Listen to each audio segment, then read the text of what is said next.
Dear colleagues and friends, welcome to this virtual event on the situation of political prisoners in Belarus, organized by the EU delegation here in the United Nations in New York and of civil society organizations in Belarus. We are privileged to have with us four prominent representatives of the civil society who will share their first-hand experience of the situation in Belarus since the 9th of August elections.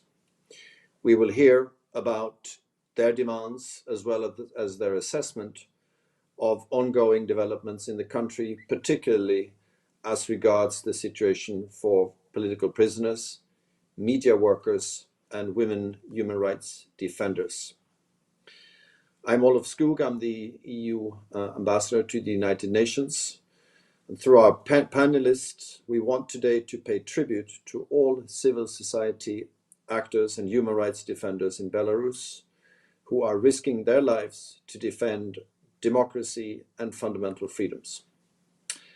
I would also like to welcome Eamon Gilmore, the EU Special Representative for Human Rights, and Ilse Brands-Keris, UN Assistant Secretary General for Human Rights and Head of the Office of the High Commissioner of Human Rights here in New York, who will provide keynote remarks. Their presence is a demonstration of the attention placed both by the European Union and the United Nations on the struggle of civil society in Belarus, and indeed the need to include civil society in everything we do. Weekend after weekend, people have peacefully descended onto the streets to ask for a simple thing: the organization of free and fair elections. And weekend after weekend, their peaceful demonstrations have been met with brutality and violence. Viasna, one of the co-hosts of today's event, estimates that more than 1,000 people were arrested during fresh protests last weekend. Overall, more than 30,000 people have faced politically motivated detention following the elections, and there are more than 140 political prisoners. Citizens unjustly imprisoned for defending and promoting fundamental freedoms and democracy. At least 500 cases of torture have been documented, and at least 4 persons have been killed. The international community stands by the people of Belarus. 3 months ago already, the UN Human Rights Council adopted a resolution led by the EU condemning the human rights abuses and violations ongoing in Belarus and asking the High Commissioner for Human Rights to follow the situation and make recommendations. In October in New York, 53 UN member states and observers expressed their deep concern in a joint cross-regional statement in the Third Committee of the General Assembly.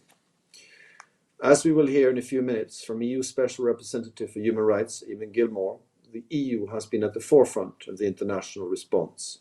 We've taken decisive action to sanction those responsible for election rigging and human rights abuse. We are supporting civil society and independent media, and we've launched a social media campaign raising awareness on the situation of political prisoners in the country. As stated by the EU Foreign Affairs Council in October, we stand ready to support a peaceful, democratic transition with a variety of instruments, including a comprehensive plan of economic support for a democratic Belarus. Let me again welcome you all to this event. I look forward to listening to the panel discussion. Participants will be able to intervene and ask questions in the Q&A session at the end of the event. I now pass the floor to Ilya Nutsov, Eastern European and Central Asia Desk Director at the International Federation for Human Rights, who will act as our moderator today. Again, thank you, welcome everyone, and over to you, Ilya.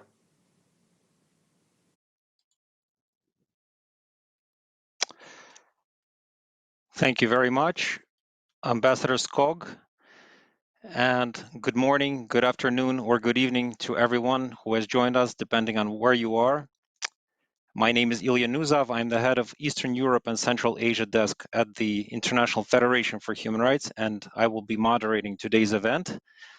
The FIDH, as it is known, federates 192 organizations around the world, and Vesna, the organization that Ambassador Skok has mentioned, is our member organization in Belarus, and we have one of our speakers featured later today as part of the panel discussion from our member organization, as well as 3 other distinguished speakers from civil society organizations based in Belarus. Before that, we will have 2 keynote addresses, and as had been mentioned before, we will have also a Q&A session at the end of the panel discussion. Now, we have received a few questions in advance. If you haven't had a chance to send in your question in advance, please do ask your question in a chat. Today's event is a very important event. It focuses on the situation of political prisoners in Belarus, the perspective of civil society. We hope today to have an assessment, the latest assessment of the situation of political prisoners, with the focus on particularly hard-hit groups such as human rights defenders, journalists. Women have played a very prominent role in the protest movement, so we'll hear more about all that. But before I move on to the panel discussion, I will now call on our distinguished keynote speakers, and I would like to pass the floor now to Mr. Eamon Gilmore, the EU Special Representative for Human Rights. Mr. Gilmore, the floor is yours. Thank you, Ilya. It's good to see you again. Good morning, everyone in New York. Good afternoon in Europe. It's a great honor to be with you all today. I want to thank you, Ambassador Olaf Skog, and all our colleagues at the European Union Delegation to the United Nations in New York, and to the representatives of Belarusian civil society organizations for organizing today's important and timely event, and for inviting me to speak here in the company of the Assistant Secretary General, Ilse Brands-Keris. Hello to you too, Ilse. Recently, I had the privilege to meet virtually with Mr. Valentin Stefanovich from the Minsk-based Belarusian human rights organization, Vyasna, and it is a pleasure to meet him again today and other prominent representatives of the Belarusian civil society. Excellencies, ladies and gentlemen, we have witnessed an unprecedented level of repression and violence over the last 4 months in Belarus, and it is still continuing, and it is absolutely unacceptable. It is clear that the election in August was neither free nor fair, and Alexander Lukashenko has no democratic legitimacy. The Belarusian authorities have neither engaged in national dialogue nor accepted international offers of mediation, and the political and human rights situation continues to deteriorate. Political repression, harassment, violent suppression, and intimidation of peaceful demonstrators, political opponents, journalists, independent bloggers, students, medical workers, employees of factories, as well as representatives of civil society and human rights defenders, has all continued. We all know what has happened over the last 4 months. According to Belarusian human rights defenders, which is in line with the assessment that has been made by the European Union and our member states' diplomats on the ground, more than 30,000 people have been arrested. These are politically motivated detentions. At least 500 cases of torture have been documented. 4 people were killed, the latest being the brutal killing of Raman Bandarenka on the 12th of November. Unprecedented pressure on independent media continues, and there have been more than 390 detentions of journalists since August, all arrested and prosecuted simply for exercising their rights to freedom of expression and peaceful assembly. The criminal prosecution of citizens on politically motivated charges is one of the main types of repression used by the Belarusian authorities during the election and post-election period. According to Vyasna, there are currently more than 140 political prisoners in Belarus. According to human rights defenders, all these men and women were detained and are prosecuted for political reasons in violation of their fundamental rights. The European Union recognises the existence of political prisoners in Belarus, and we call for their release. And we are very concerned about their conditions in prison. The political prisoners in Belarus come from the wide strata of Belarusian society. Some were detained even before the election. Presidential contenders were detained and presented with politically motivated multiple criminal charges, such as the former CEO of Belgazprom Bank, Viktor Babarika, blogger Sergei Tikhanovsky, both in the meantime declared political prisoners by Vyazna and also recognized as such by the European Union. Another case in point is Maria Kolesnikova, a member of the Presidium of the Coordination Council, who is also held as a prisoner. There are numerous other examples of peaceful protesters who are facing long prison sentences. For example, Minsk residents Maria Babovich and Giannis Krakhanov are facing up to 10 years in prison for painting the phrase, "We will not forget," on a sidewalk near Pushkinskaya metro station. The OSCE report, drafted under the Moscow mechanism, clearly demonstrates that there is an increasing number of political prisoners resulting from the crackdown following the falsified election. As we speak, the situation continues to deteriorate. The European Union has reacted quickly and firmly, condemning violence and calling for the release of all those imprisoned. The European Council conclusions on Belarus on the 12th of October last, the European Union called on the authorities to release immediately and unconditionally all arbitrarily detained persons, including political prisoners and media workers. On the ground, we work together with like-minded countries, such as the United Kingdom, Switzerland, and the United States, on the deteriorating human rights situation. So far, the Belarusian authorities have responded to our joint diplomatic efforts with the expulsion and attempted intimidation of some of our colleagues. We have made repeated requests for access to political prisoners and penitentiary facilities so that we could verify persisting reports of deplorable prison conditions and inhumane treatment of detainees and prisoners in Belarus. We call on the authorities to accede to this request. The European Union initiated an urgent debate and led the resolution in the United Nations Human Rights Council in September. European Union member states were at the forefront of the move within the OSCE to invoke the Moscow mechanism to report on the human rights violations in Belarus and provide recommendations. The resulting report and the recommendations should now be followed up, and the EU stands ready to assist in the implementation of these recommendations. The European Union has acted firmly, and we've imposed sanctions against a total of 59 Belarusian officials representing a wide range of institutions, from Oman to KGB, from the Constitutional Court judges to officials of the presidential administration, including Mr. Lukashenko, those responsible for violence, repression, and electoral fraud. Belarus is our neighbour, and the European Union is ready to step up our political engagement, sectoral cooperation, and financial assistance to Belarus, provided its authorities respect principles of democracy, the rule of law, and human rights, to stop all repression and abuses of the human rights of persons engaged in the pro-democracy movement, independent media, and representatives of civil society. There must be no impunity for violations of human rights, such as those that we are witnessing in Belarus. We will continue to support the people of Belarus and their legitimate call for free and fair elections. We will continue to support civil society and the independent media. I look forward to a fruitful debate with constructive ideas on how we can assist the political prisoner and ultimately ensure their release. Civil society and human rights defenders play a key role in bringing the situation of political prisoners to the attention of the international community.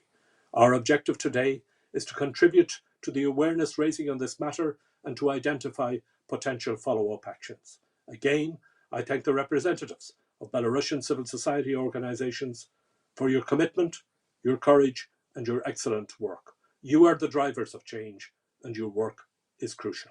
Thank you very much.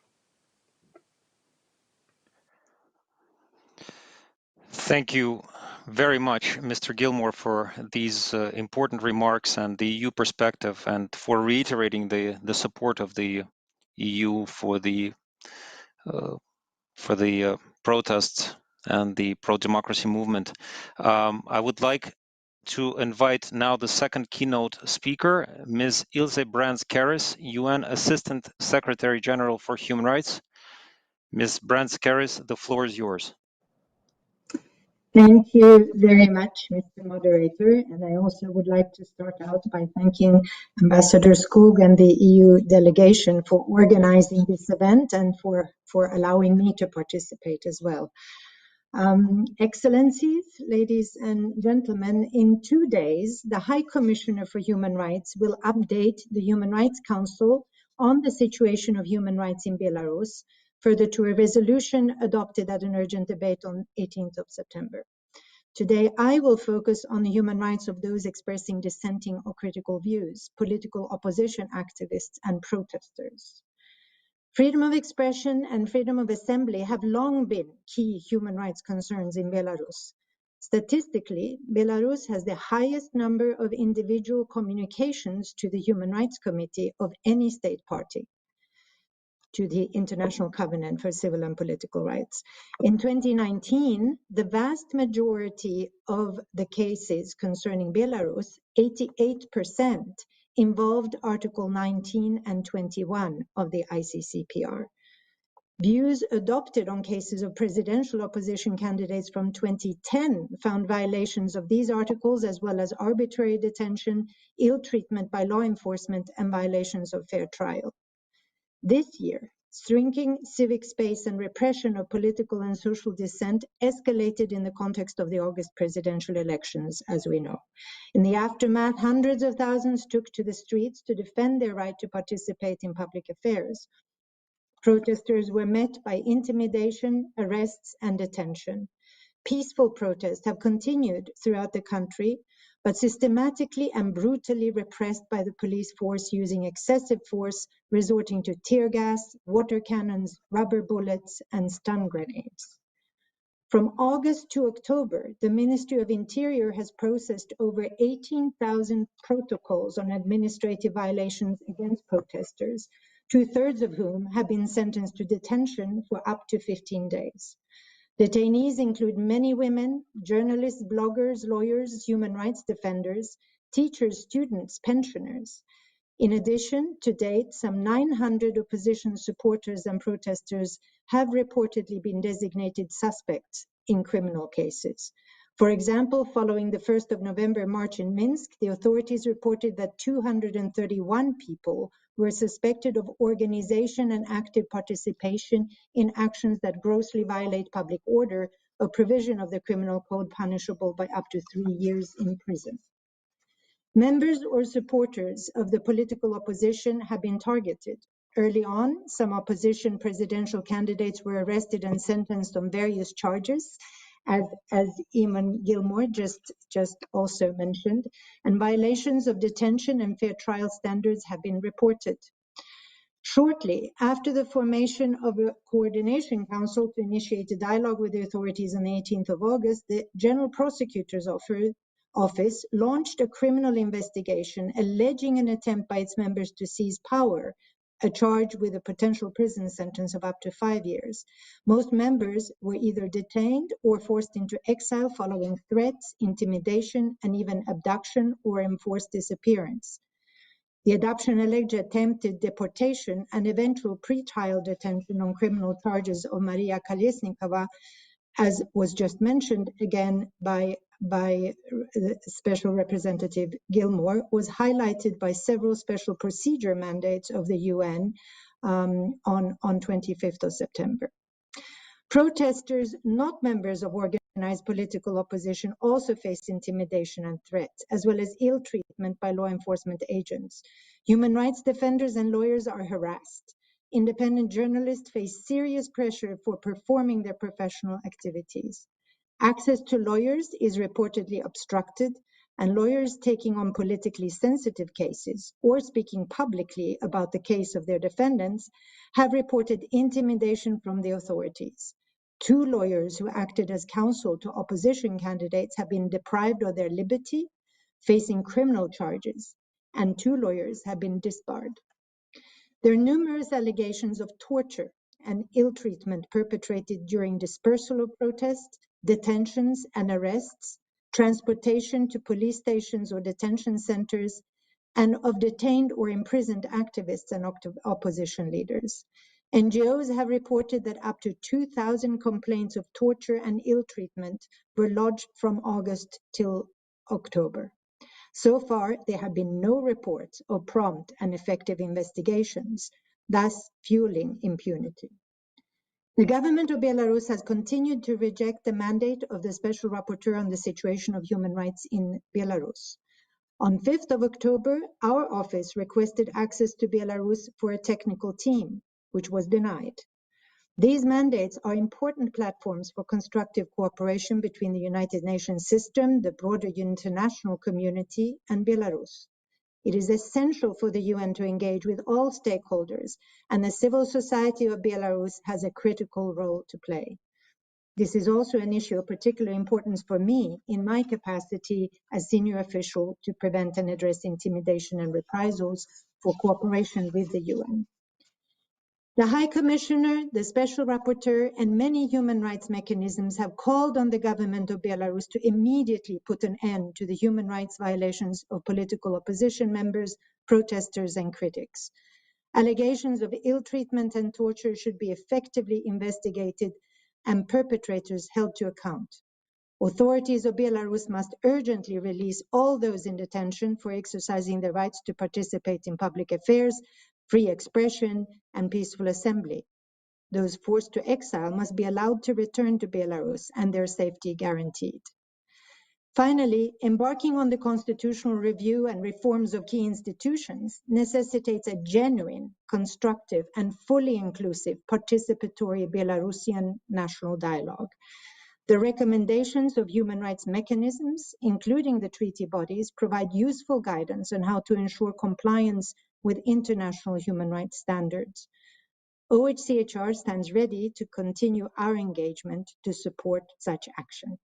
I thank you very much, and I look forward to the discussion and the panelists' interventions. Thank you. Thank you very much, Ms. Brands-Karis. Thank you for these remarks, and especially for reminding us about the systemic nature of the abuses that led to the current crackdown, and for reiterating also the support that the UN mechanisms can offer in addressing the crackdown. We will now move on to the panel discussion section of our event. And I would like now to present the speakers, the representatives of the civil society. I will start with Valentin Stefanovich, who is Vice Chairman of Vesna Human Rights Center and the Vice President of FIDH. He will be followed by Ms. Volha Siakhovich, legal expert, human rights activist, and a member of the Belarusian Association of Journalists.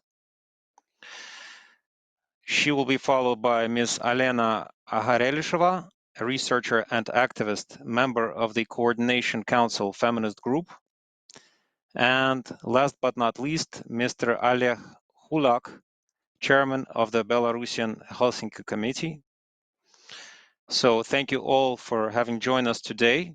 Each panelist will have about 5 minutes to speak, and I will ask the panelists to please observe the time limit. I will be very strict with enforcing it. I will now pass the floor to Mr. Stefanovich. Valentin, your organization monitors the situation very closely. You regularly update the situation and the count of political prisoners. Could you please give us an overview of the situation? Who are the political prisoners of Belarus and what are the charges they're facing? Please, Valentin, the floor is yours.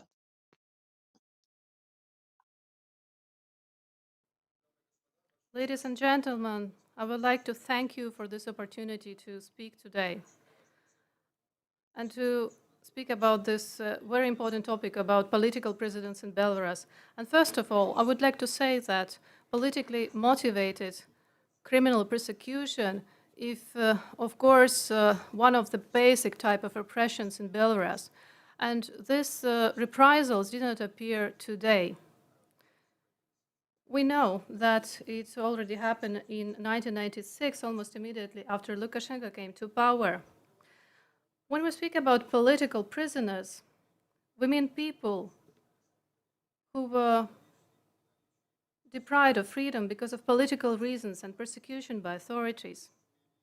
So we mean that these are real, not declared motives for reprisals. Political motives can be very different in form and goals. Usually, they are connected with punishing the person for exercising the rights that this person has, that are guaranteed by the Constitution or international norms for human freedoms. This can be freedom of opinion, right of assembly and meeting, right of participating in governing on country through election process. We should say that several chapters of Criminal Code of Belarus are obviously political and can be and are used for political repressions. And first of all, I'm speaking about several defamatory articles of Criminal Code, like insulting and slandering the President of the Republic of Belarus, and also discrediting Republic of Belarus or call for actions that mean to harm national interests of the Republic of Belarus, and so on. And also, there are several articles of criminal code that are used against peaceful assemblies and protest actions. And this is an article, for example, about participation in mass riots, organizing participation in group activities which seriously violate the public order, and so on. Political motive can also take form of persecution by authorities with the goal of forcing the person to involuntarily terminate or change its public and lawful activities. Whereas formal types of criminal persecution can be very different. They can range from blaming in plotting against the national interest or security and safety of the country. And also, political motives can take the form of persecuting the person solely on discriminative grounds. And very often, political motives can result in proportionally severe breaches of law and also breaches of the different punishment regulations. So, for example, violating the principles of the presumption of innocence, right to defense, using prohibited methods of investigation, for example, torture and ill treatment. This burst of politically motivated criminal persecution usually emerges during election campaigns in Belarus. And yes, this year there are no surprises for us. And the only difference from the previous election was the fact that repression started almost immediately after the launch of the election campaign, already in May this year. And even before the elections, we had a number of political prisoners who were the members of initiative groups, who presented the presidential candidates, also the candidates themselves, and also the bloggers, active participants of pickets and assemblies before the elections. But the situation significantly deteriorated after the elections, when on the 9th of August, thousands of people started marching against the unlawful elections and the results. At the moment, only according to the official data by the Prosecutor General, more than 900 criminal investigations were initiated. Human Rights Center Vesna knows the names of more than 500 individuals accused with these criminal cases, and majority of them are detained. 147 individuals were already recognized as political prisoners, and this number is growing, unfortunately. These people are very different. These are men and women, young and old, blue-collar workers and IT specialists, students, and university lecturers. We are deeply concerned by the cases of persecution of journalists and human rights activists, because their professional activities actually include serving the interests of society. And of course, I remember that also the members of our organization, of our volunteer service, Marfa Rabkova, and also Vesna volunteer Andrei Chepuk, have been detained for more than 2 months. And they blame him in participation in preparation of mass riots. The Belarusian human rights community continually urges the government of Belarus to stop repressions and violence against its own citizens, and first of all, as primary actions, to release all political prisoners and detained as a result of severe internal political tensions and crisis in the country. Only after meeting these demands, we see an opportunity of dialogue between authorities and Belarusian society. It's impossible to establish equitable and inclusive dialogue in the atmosphere of fear, pressure, and repression. And this is all only worsening. Thank you for your attention.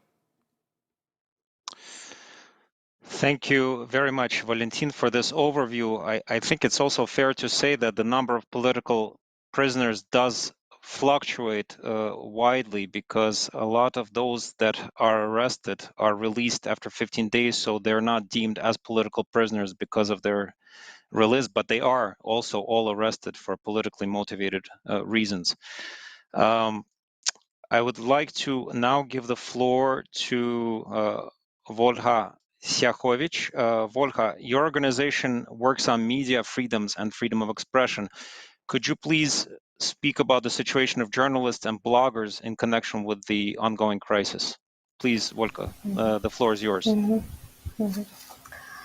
Dear ladies and gentlemen, it is the first time in Belarus's history when 3 journalists are being political prisoners. All of them are female journalists: Katerina Borisevich, Katerina Andreeva, and Daria Chultsova.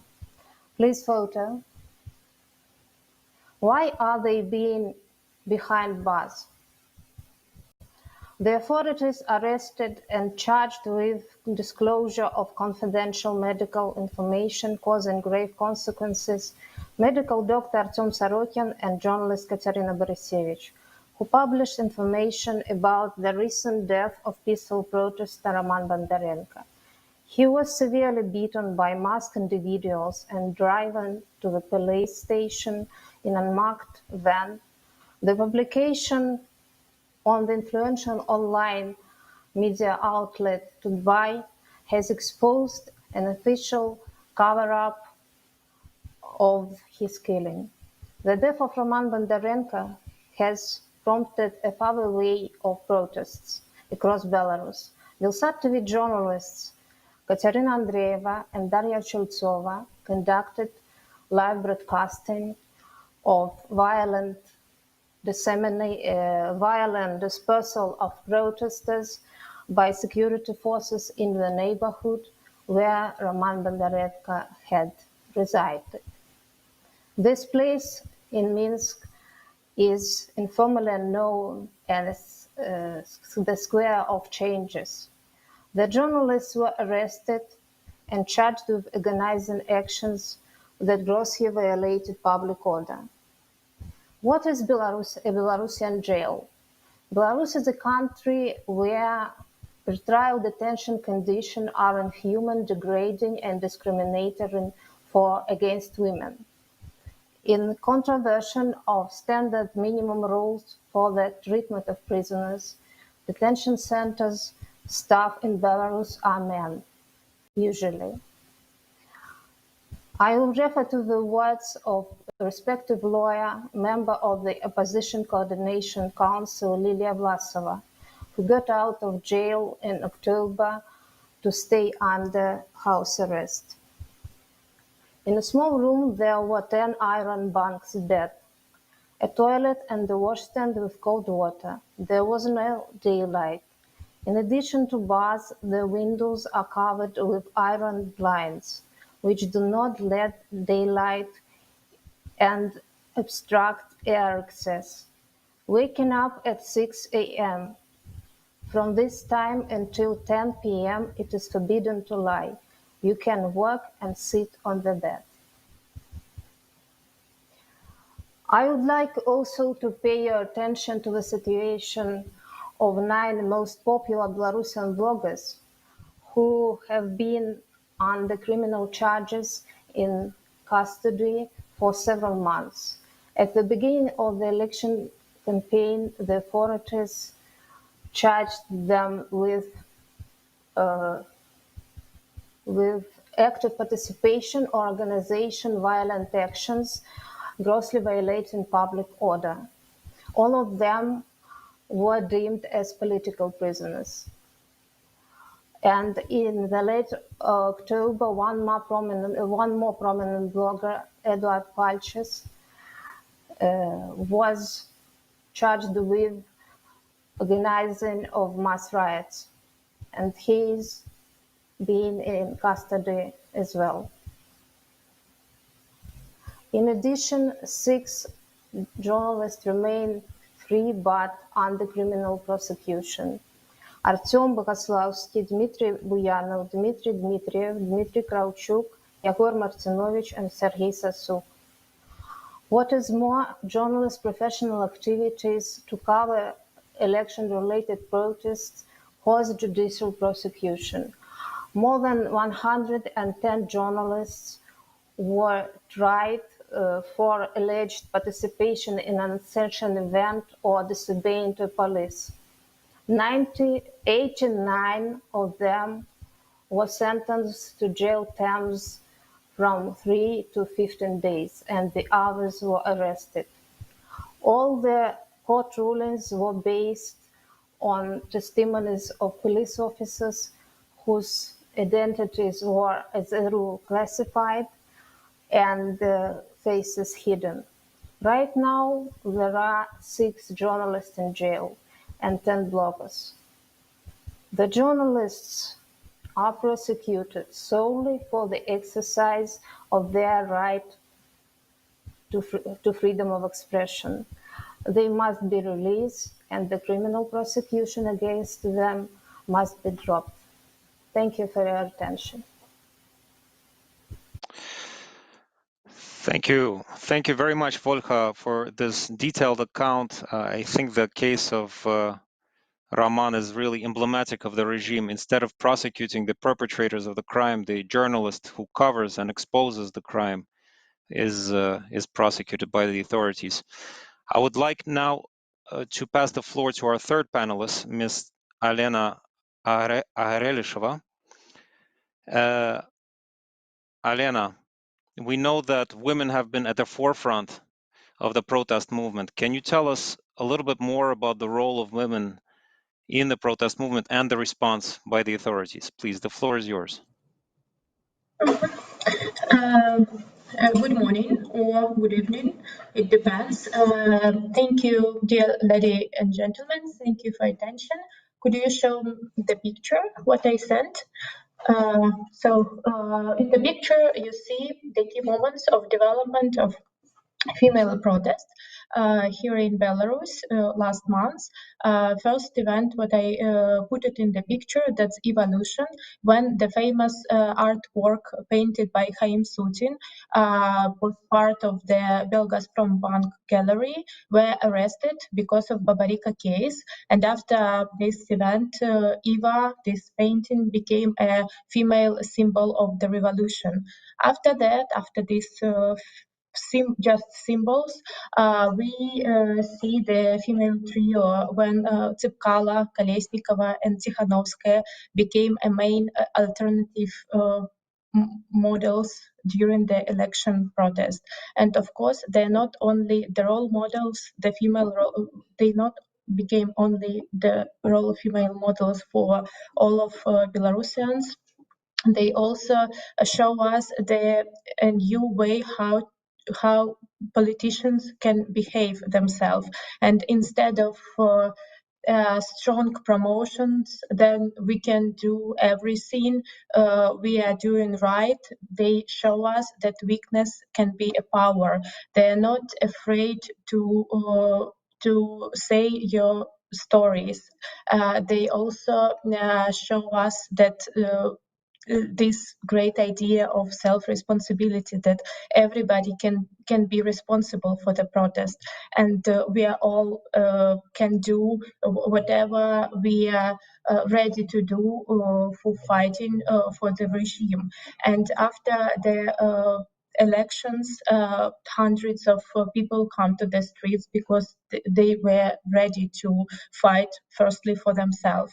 And after this police brutality, we saw the first female chains when hundreds of women came to the streets for peaceful daytime protest. And again, that was another way how we can organize our protest. And instead of violently movement, we are not afraid to show that we are peacefully, we can protest peacefully, and every vulnerable group can be part of the protest. And for 1 month, police don't know maybe what to do with those protests and what to do with the human chain.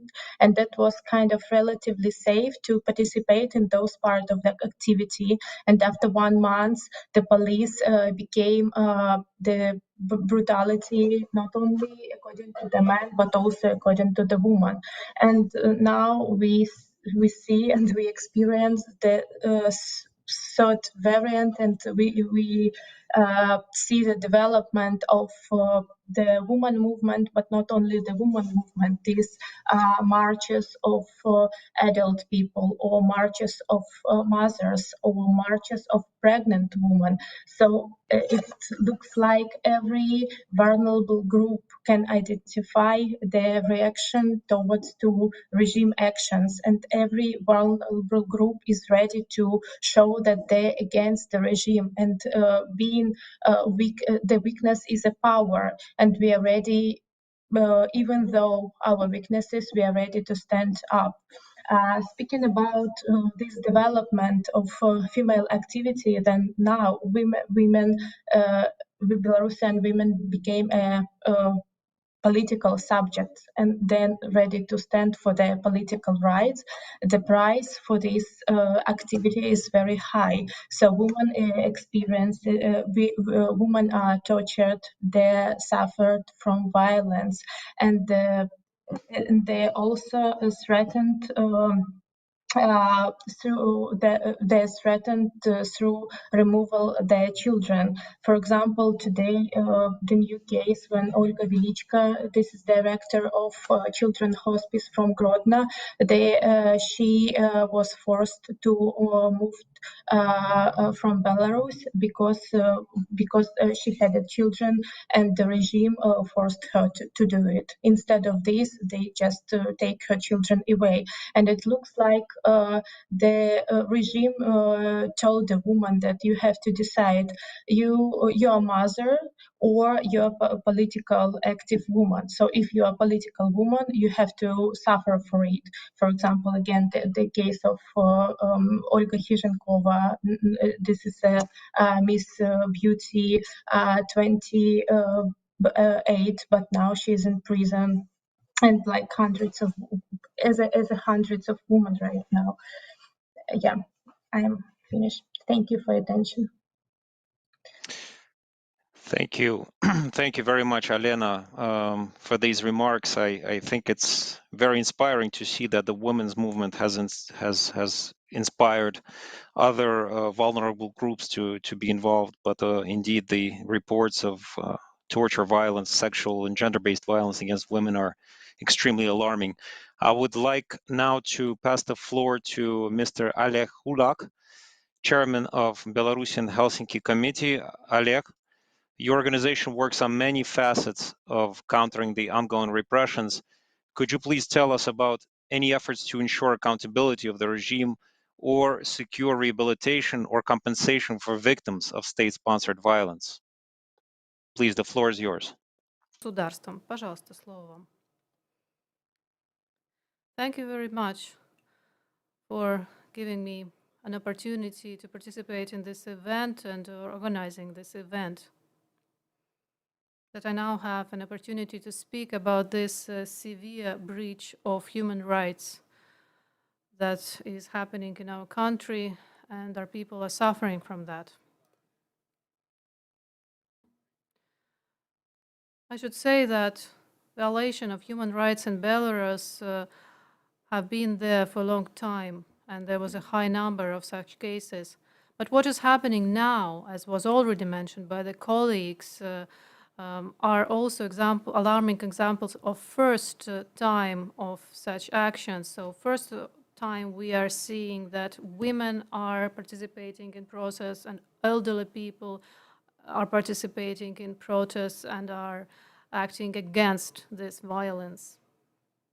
And I think that it is the first time when we witness that such severity of legal default and such absence of the instruments that can be used against those representatives of law enforcement facilities who are breaching the regulations and the laws, who are detaining the citizens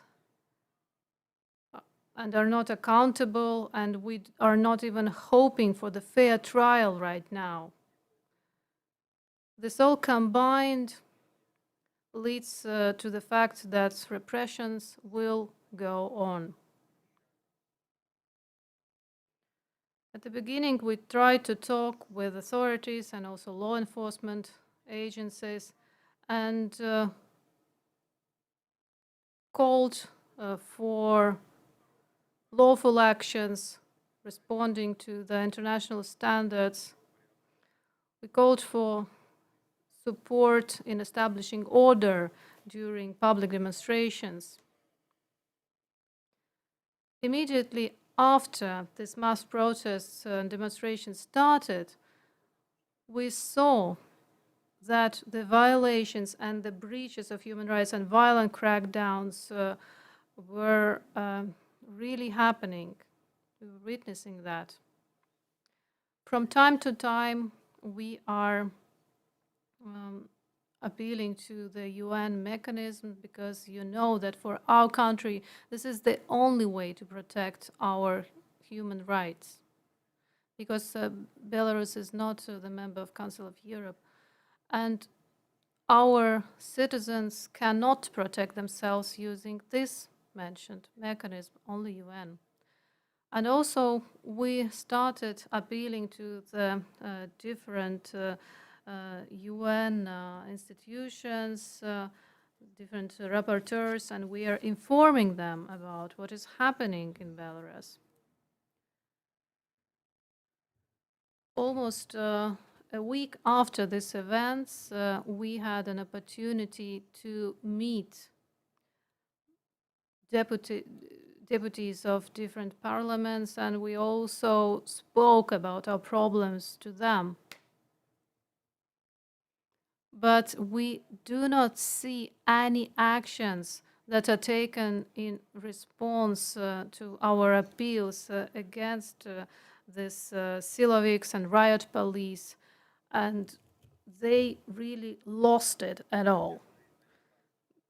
They do not follow laws at all. So we don't see any actions against this violence. And we also see that the position of the authorities and the law enforcement authorities are saying that the society is being informed that there are no legal measures against those who breach human rights. But every day, regardless, we see that new criminal cases are initiated against the protesters. Me and my colleagues consider that these actions were totally peaceful, and that's why these crackdowns are totally arbitrary. In the beginning of our session, we also spoke that there were several complaints sent to the law enforcement facilities because the people were beaten and they were inhumanely treated during detention. But there were no cases at all initiated against law enforcement forces. There were no disciplinary measures taken. Those who appealed already have a response that there will be no criminal cases initiated. So we see that the government just decided to protect their own, regardless of the fact what has been done. There are egregious cases, as an example, with Roman Bondarenko. He has almost been killed. And it's clear that the riot police is to blame, but there were no cases initiated. The people have been killed. The people died. And also there is no response to these actions, no criminal persecutions.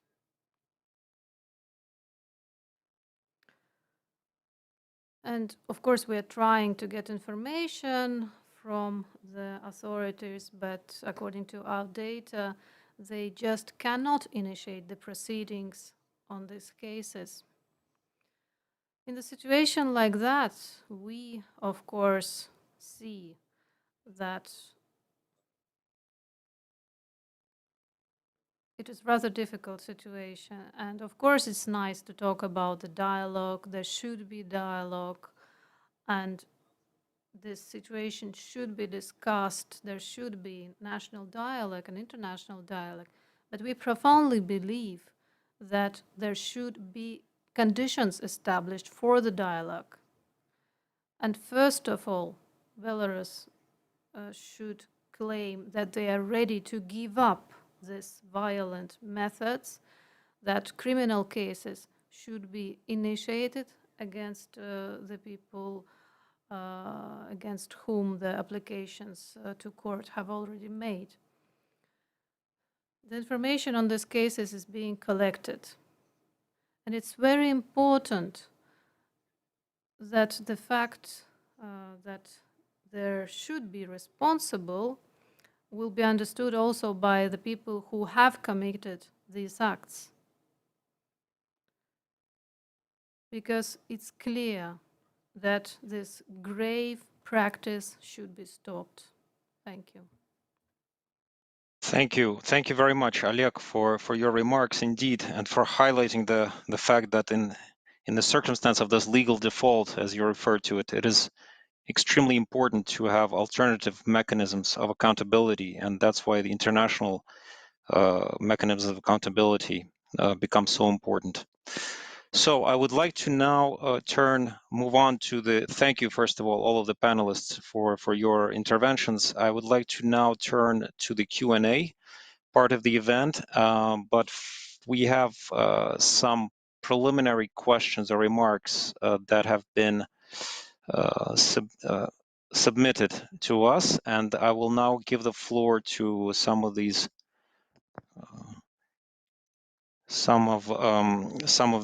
representatives of permanent representatives and other. So first, I would like to give the floor to Lavon Morozov of the Belarusian National Youth Council. Lavon, are you connected? Please, if so, the floor is yours. And I will ask, please, to keep your remarks brief to 30 seconds to a minute if you don't have a question. Please, the floor is yours, Lavon. Yeah, thank you very much, dear colleague, and of course, good morning or good evening, wherever you are. My name is Lavon Morozov. I'm International Secretary of Belarusian National Youth Council, and today I wanted to, of course, to agree with all my colleagues from Vesna and from Belarusian Helsinki Committee. Yeah, how many political prisoners are there now in Belarus? Unfortunately, this number is only growing up every day. As for now, there is 147 political prisoners in Belarus, as my colleagues say, including, of course, young activists. It's my colleagues, it's my friends, and I wanted to say as a name today. It's Ksenia Sarakamolot, Gleb Fizer, Yegor Tkanievsky, Ilya Trafenberg, Lana Gabriam, Yana Arabek, Kasia Buchko, Marie Kalenik, Anastasia Bulinika, Victoria Granovska, Tatiana Yekelchik, and of course, Marfa Rabkova. What I wanted to say, and probably a little bit to add, dear colleagues, now in Belarus there are no national law and local law which works internally in the country. Of course, we believe that international law, European law can work, and of course we call upon for any support from international society. And of course, with your support and with our activities in the country, we need to stop violence, and we need to stop torture and killings our citizens in Belarus. Thank you very much. Thank you very much, Lavon. I will now pass the floor to the permanent representative of Estonia, Ambassador Sven Jurgensen. Please, Ambassador, the floor is yours. Thank you, Chair. I would first like to bow to the courage of the Belarusian people. I think it's just unbelievable that these stories are coming from Europe in the 21st century. So my main and most important point today would be to express our solidarity with and support to the Belarusian people and to the Belarusian civil society organizations for their work.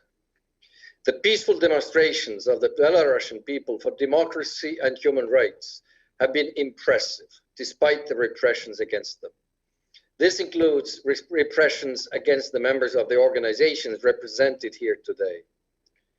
The number of those detained increases by day, and yet people, women, youth, pensioners, people from all walks of life turn up day after day to peacefully exercise their right to freedom of assembly, opinion, and expression.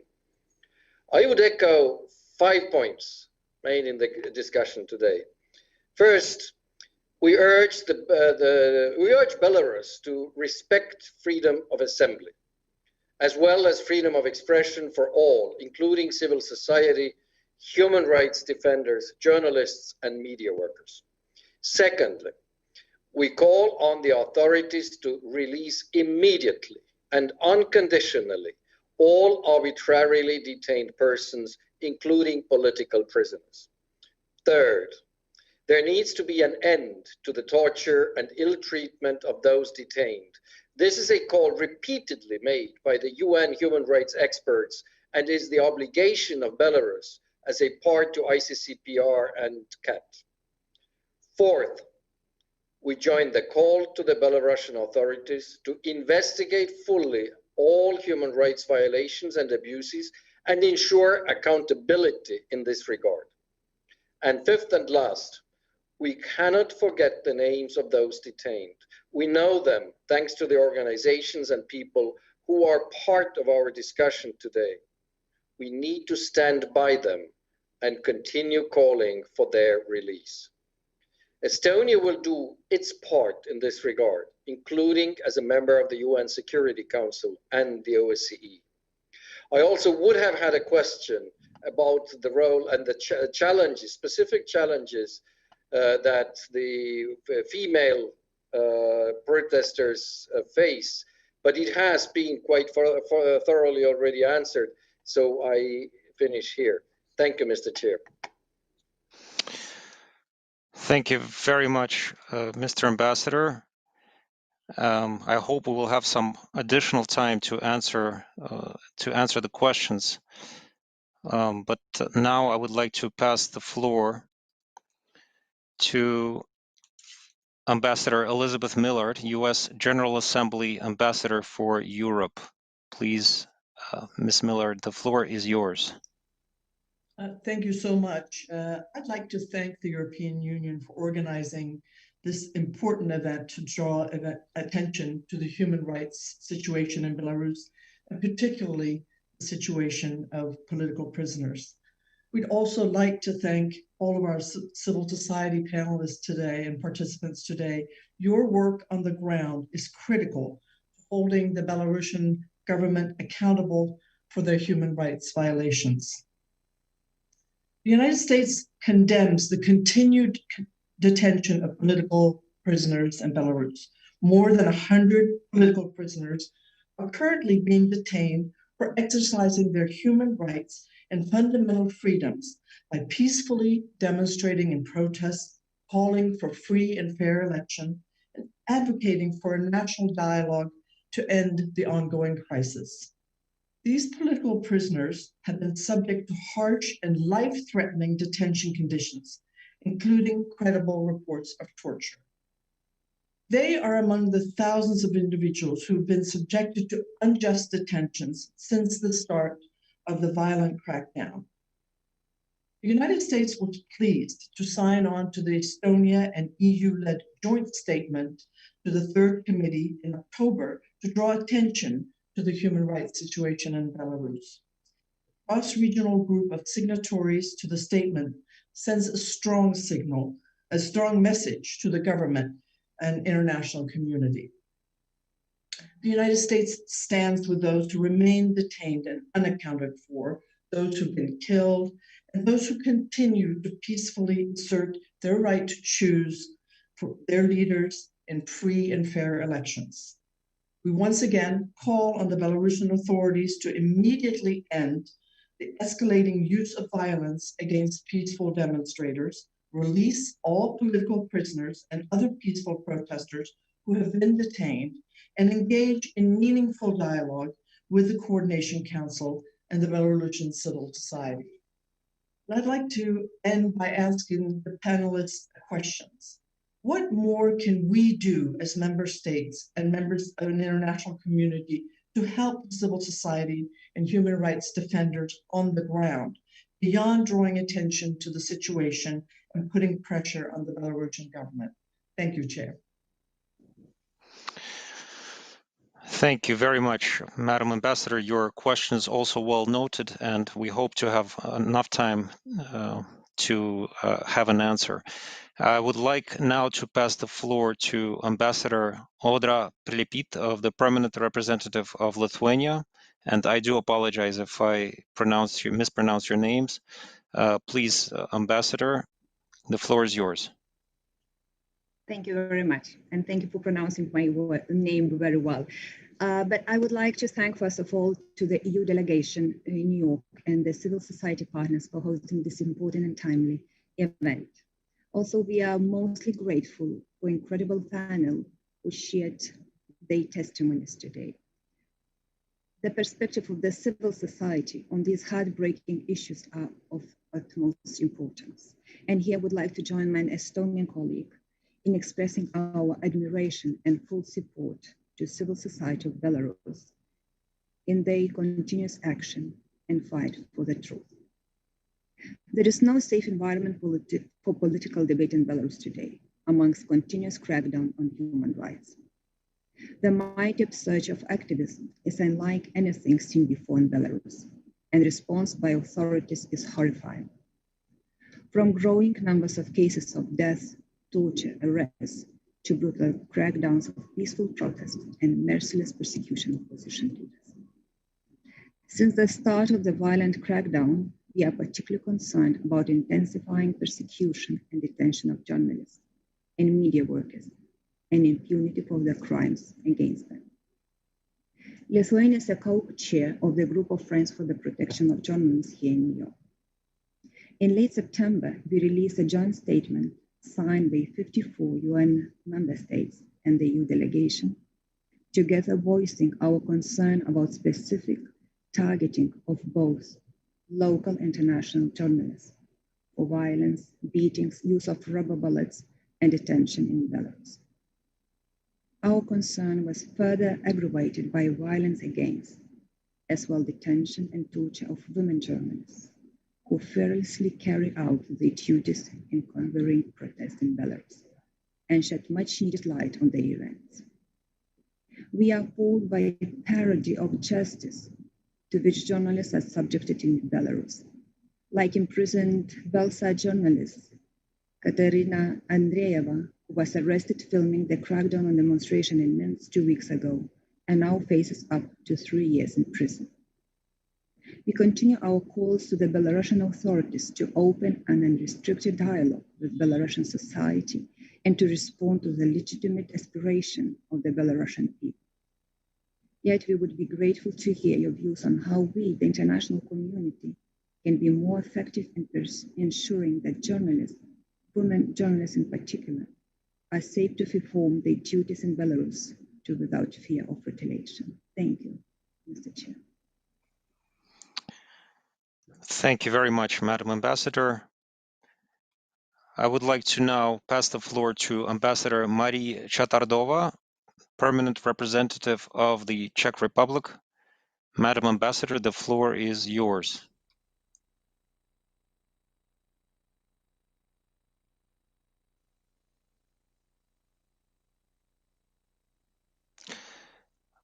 Yeah, Mr. Chair, I would like to thank the EU delegation for organizing this event and representatives of the civil society for being with us today. The recent reports, such as the Professor Benedek's Moscow Mechanism report, confirmed the allegations that the elections of the 9th of August were not transparent, free and fair. The human rights abuses were found to be massive and systematic. The well-documented cases of torture and ill treatment by the security forces on political dissent have not resulted in anybody being held accountable. That confirms allegations of general impunity. The freedom of the media and the safety of journalists are under attack, as are the freedom of assembly and association. Here in New York, in Geneva or Vienna, we constantly repeat our call on Belarusian authorities to immediately and unconditionally release all prisoners held for political reasons, all journalists, media workers, and bloggers. I would like to ask a question. One of the recommendations we hear these days is to establish an independent international body for the investigation of human rights violations in the context of the presidential elections. What is your assessment of such an idea? I thank you.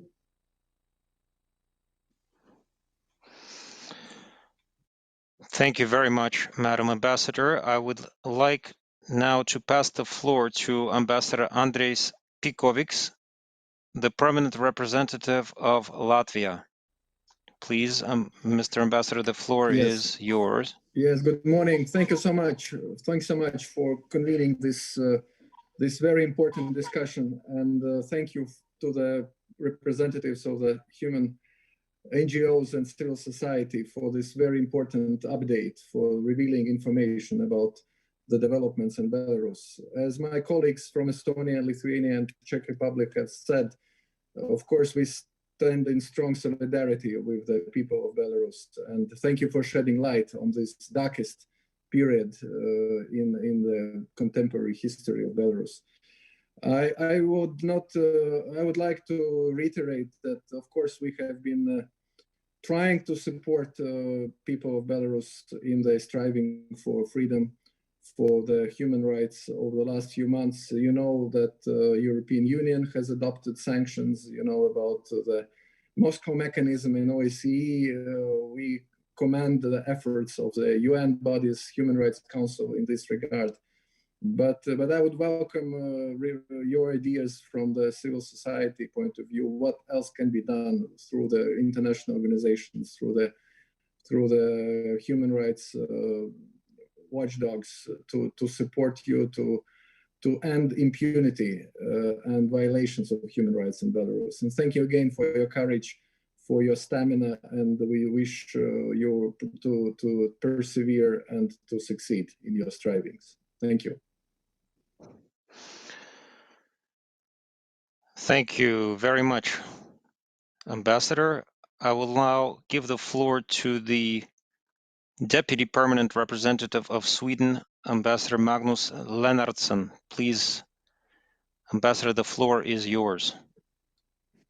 Thank you very much. Thanks to the EU for organizing this important event. And I really want to say that we highly appreciate the valuable insights of all the speakers today. Sweden has a long tradition of supporting Belarus civil society, and we will certainly continue to stand in solidarity with you during these challenging times. Let me also say that we can fully subscribe to the 5 points made by the Estonian ambassador just now.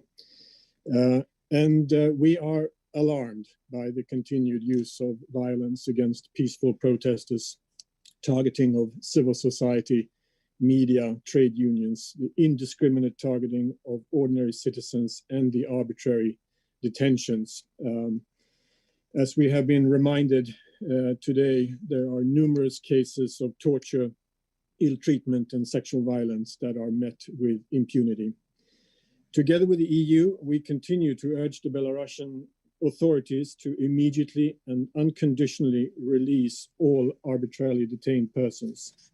Human rights is not an internal matter of concern for Belarus. OSCE participating states, including Belarus, have agreed that human rights, fundamental freedoms, democracy, and the rule of law within one participating state are of legitimate concern to others. And Sweden will be the next chair of the OSCE next year, and we will emphasize the comprehensive concept of security, including the promotion of human rights, fundamental freedoms, and democracy. So to the panelists, Mr. Stefanovic and Mr. Hulak, with your long experience working on human rights and political prisoner issues, and having witnessed several waves of political repression in Belarus in connection to elections, apart from the sheer scale of repression, how would you compare the current situation in sort of more qualitative terms? And also interested in your observation, what triggered the release of political prisoners detained in connection with the 2010 presidential elections? Are there lessons to be learned from history? Also have a question to the panel. Women are clearly already playing an unprecedented role in the Belarusian pro-democracy movement. How can women's political engagement and participation be encouraged even further? What are the key triggers here? Thank you very much for a very important event. Thank you very much, Ambassador. Your questions are duly noted. And I would now like to pass the floor to Ambassador Brian Flynn, the Deputy Permanent Representative of Ireland. Thank you. Thank you very much. And please. Thanks also to the EU Special Rep and the ASG. And a particular thanks to our briefers. It's really vital that we hear directly from civil society on these issues, the ones who witness firsthand what's happening on the ground. So like others, a really deep and sincere thank you to our briefers who've shown such bravery and given us such powerful testimony. We join others in strongly condemning the continued use of state violence against peaceful protesters, persons engaged in pro-democracy movements, independent media, civil society representatives, and ordinary citizens in Belarus. The mass and indiscriminate detention of peaceful protesters, including children, simply for defending their fundamental human rights is completely unacceptable. We continue to urge the Belarusian authorities to engage in a broad-based and inclusive national dialogue and to listen to the recommendations of the international community, whether that's at the UN, the Human Rights Council, or the OSCE. All arbitrarily detained persons, including political prisoners, must be immediately and unconditionally released. There must be a fully and transparent investigation into human rights violations and abuses, with those responsible held to account. We also share the concerns of the UN Special Rapporteurs who have highlighted continued violations of children's rights and the persecution of female human rights defenders. In terms of a question, and it's been touched on a bit by the briefers already, but what more would you like to see us here at the UN, including on the Security Council, to do to better amplify the voices of Belarusian civil society? Thank you.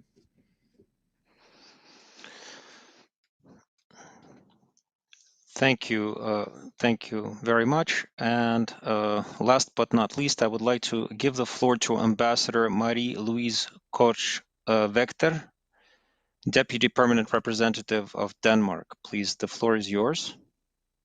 Thank you very much, and thank you so much to all the hosts of today's important event. And a special thank you, of course, to the panelists for your first of all your courage to fight this important fight, and for sharing your insights with us here today. And of course, as a woman myself, I'm very proud to see the very active role of women activists in Belarus. Now, the Danish foreign minister, he's following this situation very, very closely. And as he has stated on numerous occasions, we are deeply troubled by the numerous reports of human rights violations and abuses in Belarus, including cases of torture and other ill treatment. We believe that it's very important that we actively support those who work for democratic change in Belarus. We are working with international media support and Dignity, two human rights organizations based in Denmark to support journalists, human rights defenders, and victims of violence in Belarus. We've also set up a new fund to help establish long-term partnerships between Danish civil society and civil society in Belarus. We are also very adamant about the need for accountability. We must continue restrictive measures, including sanctions against entities responsible for the continued violence. And this leads to my questions to the panelists. If you could say a few words on how you see the results from the international pressure that has been applied until now. Are the sanctions having an effect? Would you suggest further measures of pressures from our side? Thank you very much. And I apologize, I have to run to another meeting, but my legal advisor, he will stay with you and take your answers. Thank you so much. Thank you so much, Madam Ambassador. We will now turn back to the panelists and try to have their responses to some of these questions. I've noted most of the questions, well, all of the questions. I will now try to sort them out and assign them to particular panelists. So I will start in the order that the speakers appeared. So Valentin, can you answer the question about the what can be done to end impunity? And in particular, there's a question about the proposal to establish an international investigative body on the crimes in Belarus. Do you have any feedback on such an idea? And it was one of the ideas that was proposed by Wolfgang Benedikt, the rapporteur of the Moscow mechanism. Perhaps it could be something like the IIIM, the investigative, impartial, independent mechanism for Syria, or another type of a body. What are your thoughts on that? I'd like to then ask Alena about the specific challenges faced by women. There was a question about specific challenges faced by women, and also how can further involvement of women be encouraged? Volga, there was also a question about what more can the international community, and I always ask myself this question as a representative of an international NGO, what more can the international community do to help human rights defenders, journalists, women, anyone involved in this current struggle? Then perhaps, Oleg, I can ask you about the kind of the historical aspects a little bit. Namely, there was a question about the what prompted the release of 2010 political prisoners? And apart from the scale of repressions, how do you see these elections differ as opposed to previous elections? So let's start with that. I think I left out a couple of questions more, but we will come back after this round. So please, then let's start with again Valentin.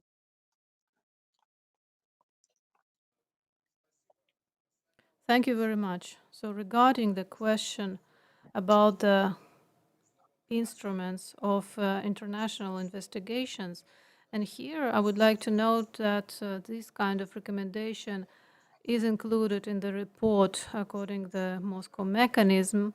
This is the second part, the second time this report has been initiated. The first one was initiated in 2011 during our previous crisis.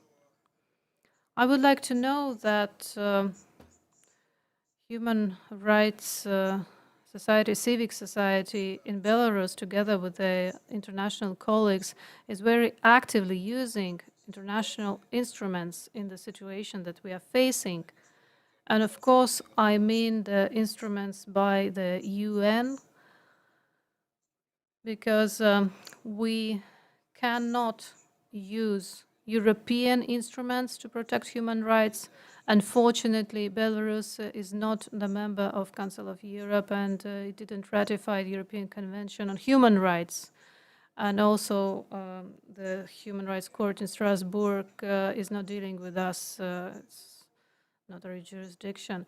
And that's why we are using UN mechanism and the specific mechanism as special rapporteurs on different cases, and also rapporteurs who are dealing with human rights protection and also arbitrary arrests, committee against torture, and so on. And also there are other UN bodies with whom we have been traditionally working together. For example, we had a hearing about the UPR, and of course we used this platform to talk about the problem that we are now facing in the country after the elections and during the elections.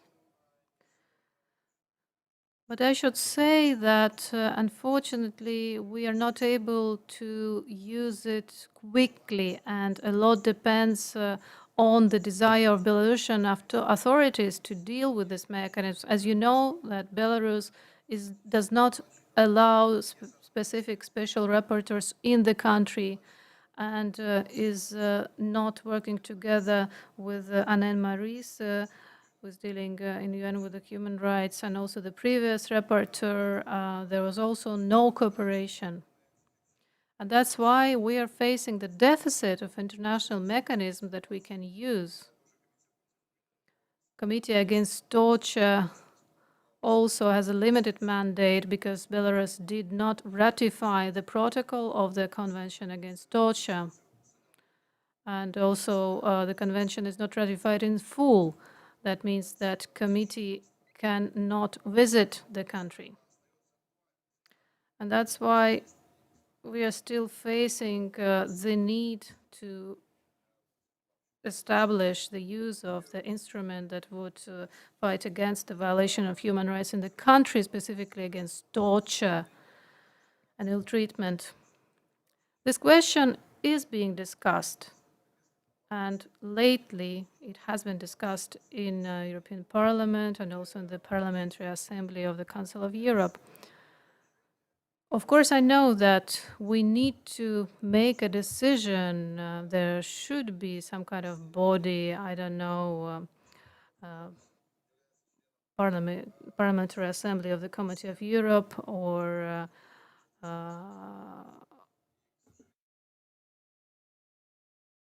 OECD.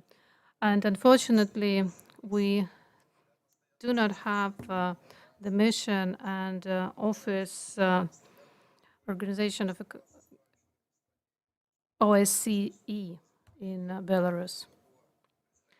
And of course, we need this representative in Belarus. Of course, our authorities also should accept the presence of OSCE in the country. And this is witnessing that we are witnessing now the problems that we have in a country, that our authorities are just not allowing these mechanisms in country.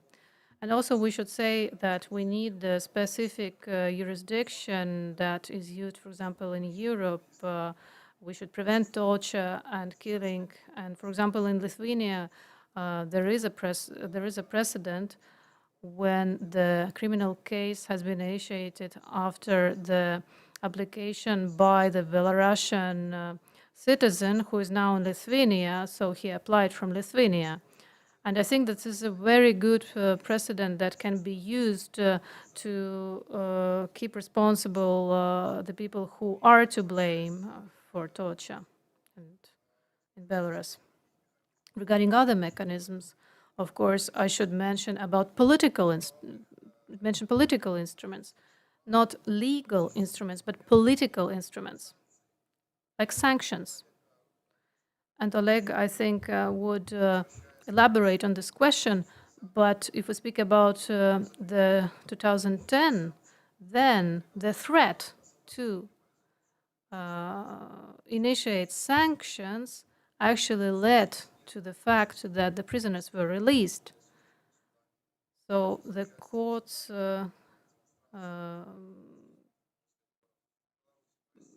there were legal actions against them, but after that they were released. So I think that the combination of political instruments with the other ones can urge our authorities to stop repressions and violence against their own people. Thank you. Thank you so much, Valentin, for this exhaustive answer. I would like to turn it over now to Volka. And how about the what can the international community do to help more journalists, human rights defenders, the civil society, in short, to continue the struggle? Please. Thank you. On behalf of the Belarusian Association of Journalists, I would like to thank the international community for supporting the Belarusian people on its way to democracy, for supporting journalists and media workers being affected by political repressions.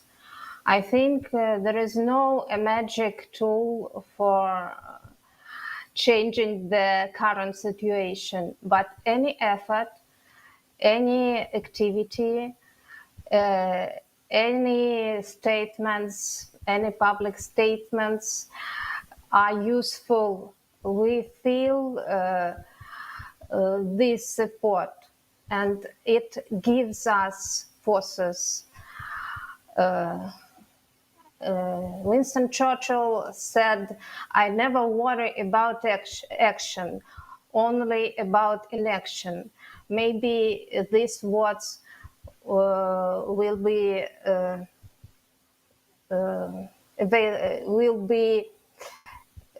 available for this situation. I would like also to call on UN member states and UN special procedures of human rights, UN bodies, all humanitarian as well women rights organizations to make any effort the 3 Belarusian female journalists being political prisoners not stay in jail. Thank you very much, Volka. I'd like to pass the floor now to Alena. Please, what do you think can be done to improve the involvement of women even further, encourage involvement of women even further, and if there are some specific difficulties faced by women involved in the movement that you haven't touched on already? And I please ask you to be mindful of time. We're near the end, so if you could keep your remarks short, please, we would appreciate it. Thank you. Yeah, thank you. First of all, we can see now the great respect for women in a society in Belarus. That makes me hope that we will never see such words like the constitution is not for women, or politics itself. That's not a female case. What we hear from the President Lukashenko before. On the other hand, we can see that topics like LGBTQ issues or feminism used official propaganda like, let's say, dirty European values, which can ruin all of our traditional values and traditional mentality. That is why I mentioned this, because those topics because of that, Tikhanovskaya Shtab or coordination committee, now they're afraid speak openly that they're dealing with gender issue, because they're afraid that it can divide protesters. And now we, as FM group of coordination committee, we are trying to promote gender agenda at Tikhanovskaya Shtab and coordination committee, but that's not too easy because of all of these stereotypes connected with gender word and feminist word, what I mentioned before. But I think now it's very important to work at education, to speak about female problems and gender problems itself, and as well as understand the needs of women protesters. For example, we conducted a research about this, as well as just keep working at and keep doing what we are doing right now. Thank you. Thank you very much for these ideas. And now I would like to give the floor to Oleg.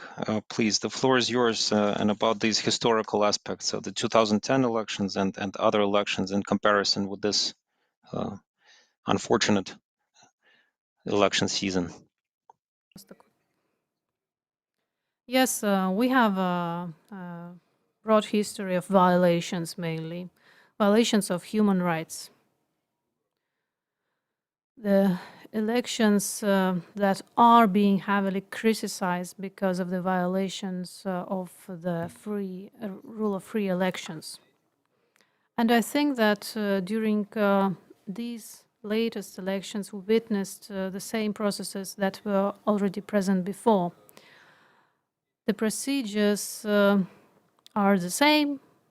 We are dealing with the same problems. But on the other hand, we can say that this is the first time you are witnessing these elections. So they are special. Why? Because the activists, participants of the campaigning became even before the elections, and these arrests were ongoing. Before, repression started only against those who already protested against the results of the elections, not before the elections. That's why these elections are even worse than previous ones. And we are witnessing this on every stage of the election process. And we can also say that the people of Belarus are now more interested in the political process. They were queuing to sign the petitions in favor of some candidates, and this is the first time we witnessed this mass interest of the people in the elections. This combination of different factors tells us that the parallels between the previous elections and the ongoing elections are circumstantial. Because before, we didn't have any doubt that Lukashenko really won. Yes, of course, there were some elaborations, but so I mean 50% or more. But before, he was clearly, Mr. Lukashenko, the leader within the candidates. He got the majority of votes. But this year, the situation is different at the first time. Of course, we cannot say what were the real results of the elections because the authorities did everything to prevent us from learning the truth. But the sociology and also the analytics tells us that Lukashenko was not the winner of the elections. He was not the first within the other candidates. And also, of course, we should consider the fact that very strong candidates were detained, sitting in prison. So the issue around legitimacy of the president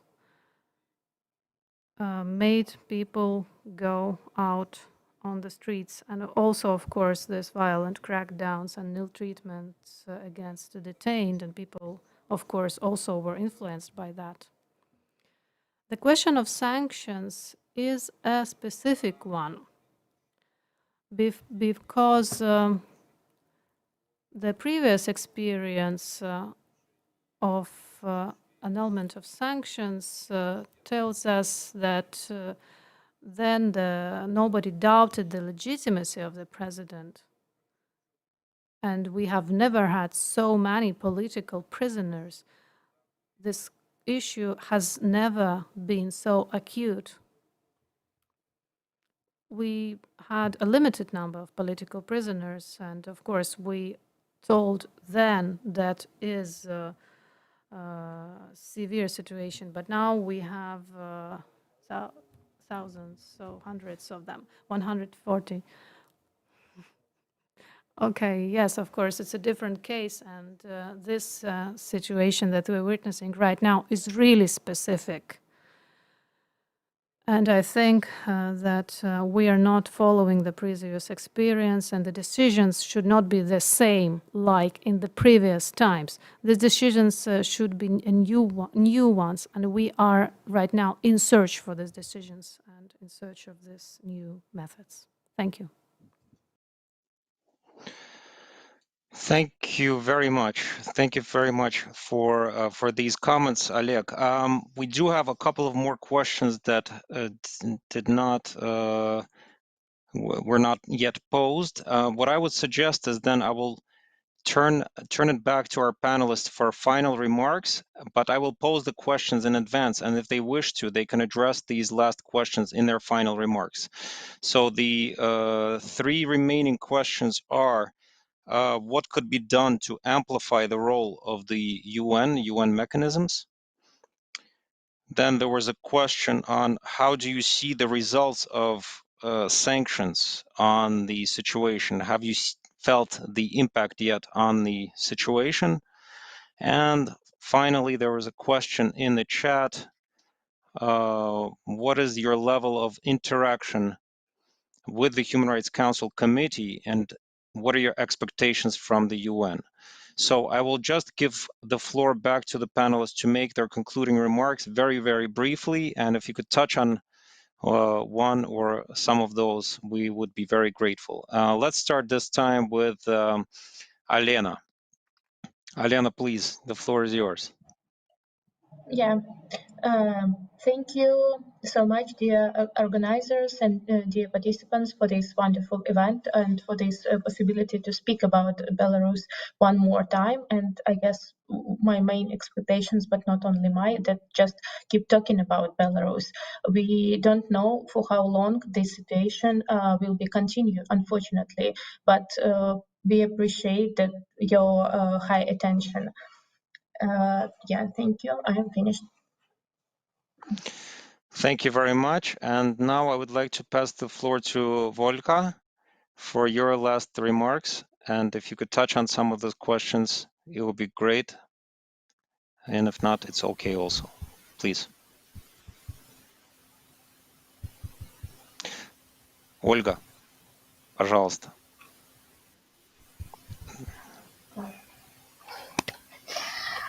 Thank you very, very much for the efforts made to conduct this event. It is important that the situation is in the focus of the international community. I hope our cooperation with UN bodies will continue.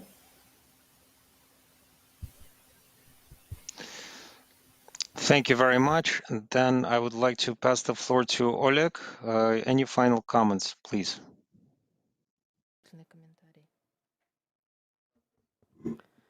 Thank you very much.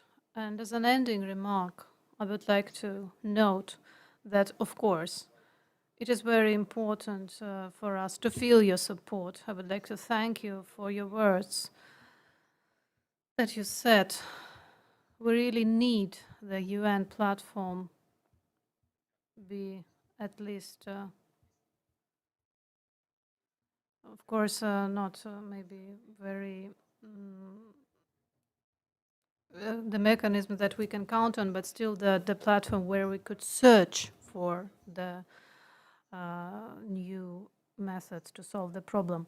In Belarus, it's very important right now to see that the changes that urged the people even to give up their lives are possible. So we need the belief that the change is possible, that we have support, that the democratic countries are waiting for us, that democratic society is waiting for us. And the support that we really need right now, we will need also in future when we start building up the new system. Because we are really in a situation where the institutes are all under pressure, and the economy situation is getting worse, and people need this future vision, and that the support can be there. Very much. And now for the concluding remarks by Valentin Stefanovich, please, the floor is yours.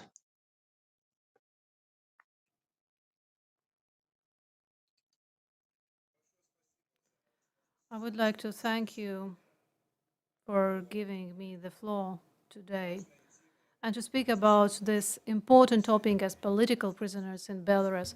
And we sincerely hope that with the helping hand of international society, community, we will act to release the political prisoners and that they could come back to their families.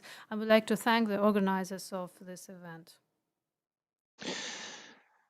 Thank you very much, Valentin. That concludes our event. I would like to thank, first of all of the panelists for their interventions, their responses to questions. I'm sure I'm not alone when I say that we're all very inspired and impressed by your courage and perseverance in this environment of increasing hostility. And we wish you all the best of we wish you to maintain your courage and your perseverance in these difficult times. And we on our side will do everything to support you in this struggle. I would like to thank the EU delegation for having organized this very important and timely event. And finally, I would like to thank all of you in attendance. Thank you for your participation. The event could be rewatched on YouTube.